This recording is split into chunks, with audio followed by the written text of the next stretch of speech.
अभिनेत्री भूमि पेडनेकर ने विश्व प्रकृति संरक्षण दिवस पर कैसे लोगों को पर्यावरण के प्रति जागरूक किया जा सकता है, इस दौरान क्या ध्यान में रखने की जरूरत होती है, उस पर अपने विचार साझा किए। क्या कहना है भूमि का, देखिए इस रिपोर्ट में। भूमि पेडनेकर पर्यावरण को लेकर बेहद जागरूक दिखाई देती हैं। उन्होंने ज्यादा से ज्यादा लोगों तक पहुंचने के लिए सोशल मीडिया का उपयोग किया है और युवाओं को संरक्षण के प्रति जागरूक करने की कोशिश की है। भूमि ने कहा कि कोविड पर ध्यान केंद्रित करने और दुनिया को फिर से शुरू करने के साथ हमें ये महसूस करना होगा कि जलवायु परिवर्तन हो रहा है। हाँ, पूरा ध्यान कोरोना वायरस महामारी पर गया है, जैसा कि होना चाहिए था, लेकिन मैं उम्मीद कर रही हूँ कि जलवायु परिवर्तन का ज्वलंत मुद्दा सरकार के सामने से हटे नहीं। भूमि दुनिया भर में लोगों को प्रभावित कर रहे चरम मौसम की स्थिति के बारे में गहराई से चिंतित हैं। उनका मानना है कि महामारी ने हमें पुनर्गणना करने, खुद को और पर्यावरण के प्रति अपने दृष्टिकोण को रीसेट करने का समय दिया है।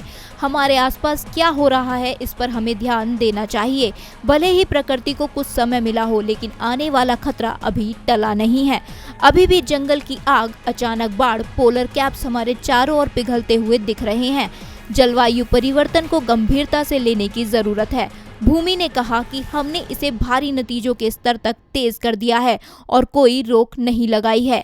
अचानक बाढ़, सूखा, जंगल की आग, बीमारी का प्रकोप, बड़े पैमाने पर विलुप्त होते प्राणी, हमने ये सब देखा है।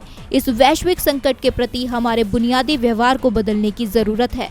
हमें यह संग्रहण और भविष्य में इसके प्रभाव के बारे में सिखाया गया था, लेकिन हमारे लिए भविष्य लगभग 400 साल बाद महसूस हुआ।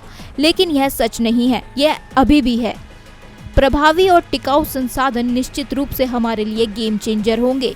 भूमि ने जलवायु संरक्षण पर चिंता व्यक्त करते हुए जागरूकता फैलाने के लिए नए तरीके पर जोर दिया है। अपनी पहल क्लाइमेट वॉरियर के माध्यम से वह जीनियस माइंड से मिली हैं, जो निजी स्तर पर बदलाव लाने के लिए अथक प्रयास कर रहे हैं। वहीं वर्क फ्रंट की बात करें तो भूमि बधाई 2 और रक्षाबंधन में नजर आएंगी। DB लाइव की रिपोर्ट।